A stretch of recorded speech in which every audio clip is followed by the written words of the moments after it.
Guardians, before we begin the video, every single week I like to do a giveaway for my subscribers of, say, some silver or a random emblem or something else in-game for all of you. So, if you want to enter in for this emblem on the screen, all you have to do is simply be subscribed, show your support, like the video, and leave a comment down below on whether or not you've completed the Leviathan Raid. Thank you all so much, and enjoy the video. Let's begin. Guardians, welcome back to the channel, and for the first installment of Leviathan Raid for Dummies guide series. Now, this guide series is going to help you through each encounter. Each video is going to be packed with information for what weapons you should use, what abilities, what subclass, and pretty much anything to allow your fire team to learn each encounter perfectly so you can actually learn to one-cycle the encounters. My fire team and I have practiced each encounter for 2 weeks now, and we're really good at getting people through the raid. We've helped countless Guardians through the raid, so please enjoy the video. Leviathan Raid Royal Pools. This encounter is randomized from encounter 1, 2, or 3. And during this week, it's encounter 3 right now, but it could be encounter 1 next week, so be prepared for that. Know what the Royal Pools are, and be prepared that it might pop up in different sequences in the raid that you might be in. Now, as the time of watching this video, thank you all so much, but I'm making this as it is encounter 3 right now. Now, moving on, I wanted to also first talk about the fact that this encounter is similar to the King's Fall Totems checkpoint.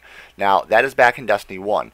If you've never played Destiny 1, don't worry about it. For the people that did play Destiny 1, just make sure you have that thought in the back of your head. You will be cycling between teammates to actually go to a different plate, stand on that plate for a certain amount of time, and then go to a different plate. Now, as we got that out of the way, awesome. Now, for all the new people in Destiny 2, sweet, welcome to Destiny 2, let's teach how to do this encounter. Now, as you walk into the room, there's going to be a giant mausoleum structure in the center of the room, and the rest of the room is going to be open. Now, moving on to the four corners of the room. The far corners of this room will have plates with a little glowing orb above it. Also, in the center of the mausoleum structure as you walk into the room is going to have another plate. It's going to be called the center plate, and that has a little orb on it.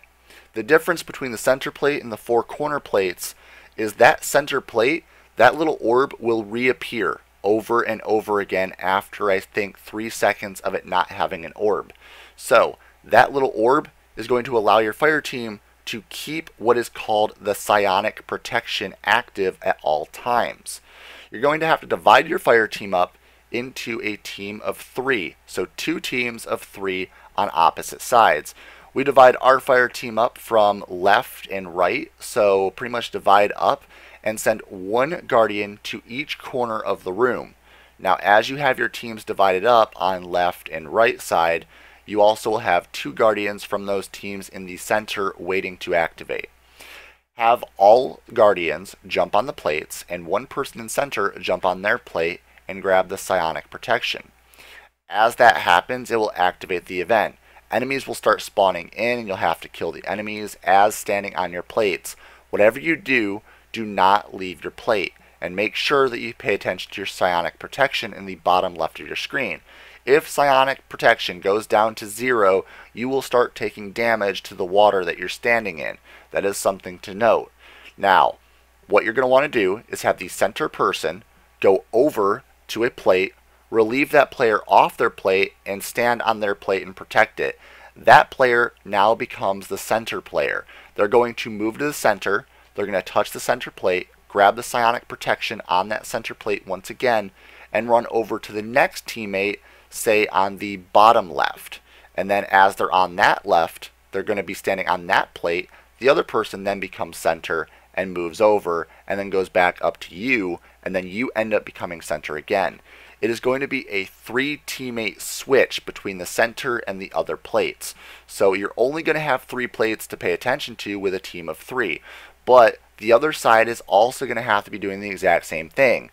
As you all are standing on the 4 corner plates, there is a chain that is slowly moving down. This brick is going to move from the top all the way to the bottom, and once all 4 chains are locked, that will activate the center mausoleum room. Once the bell goes off, once all 4 chains are locked in place, it's time to make your way, every single fire team member, get off their plates and make your way to the center mausoleum room and stand on the central plate.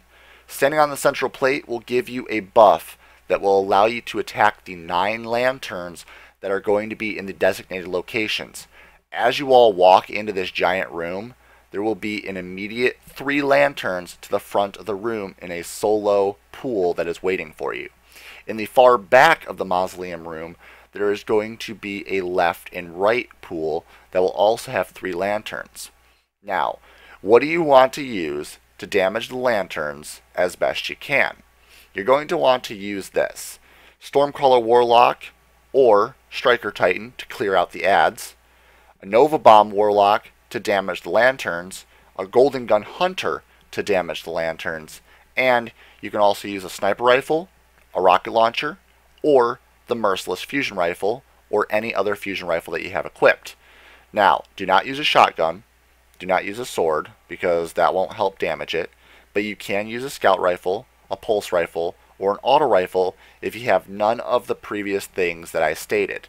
Also, grenades, as long as you're standing in the pool when you throw them, they actually will damage them as well. So make sure you use pulse grenades, or vortex grenades, or solar grenades, which damage over a long period of time and they don't go away right away. They also damage at high numbers, so that's really good as well. Now, as you all are protecting your plates, I want you to note that there are going to be these naked Cabal men with loincloths with 2 axes in their hands. You can throw a grenade at them as they form in your pool with the chain that's moving down. You're standing on your plate, they will form, and you will have to kill them very quickly. Merciless is the best exotic fusion rifle to use for this section, and probably the best exotic period to use for this section. You can also use a normal shotgun or a normal fusion rifle or a sword, but the Merciless, with the damage output that it has as a faster rate of fire over time, it's the best exotic just to use. So, highly recommend using that exotic. Plus, it does a lot of damage to the lanterns. If you use all of these steps, remember, make sure you go to your plates. Divide up into 2 teams of 3. Protect your plates, kill the ads, make sure your team is cycling the buff back and forth, and then you go to the center plate and you do as much damage as you can as a fire team of 6 on all 9 lanterns. You can definitely one cycle this phase. Now, Guardians, hopefully you have finished that encounter and you're ready to move on to the next 2 encounters before you get to Emperor Callus. The next encounter that we'll be uploading as a guide, an easy guide for dummies, the Leviathan Raid, is going to be the Pleasure Gardens, that area with the dogs that you have to kill 6 dogs in a certain amount of time. Yeah, that one. We're going to teach you how to one cycle it. So if you want to stay tuned on the channel for that video, make sure you're subscribed. If you're new, it is a perfect time to subscribe for daily Destiny content here on the channel and awesome guide videos that you can use every single day for your life in Destiny 2. Also, moving onward, I want to thank people. I want to thank YouTube Gaming for finally giving me my sponsor button on live streams. I also want to thank all my sponsors. I want to thank all of my friends and family, and most importantly, my 38,000 subscribers that have decided to click the subscribe button. 4,000 of you have clicked the subscribe button in just the past 2 weeks, which is a huge deal for me, so thank you all so much. Also, with all of this huge support, I believe I'll be doing a Destiny 2 giveaway very soon, so stay tuned for that. Also, on top of all of this, huge shout out to the patrons on the channel, and as always, Guardians, stay violent, be privileged. Oh, hi. VPG isn't here right now, but I guess you enjoyed the content. So over there's the logo you can click on. That will allow you to subscribe. More content up there, and behind the scenes daily content over here on the vlog channel. There you go. Enjoy!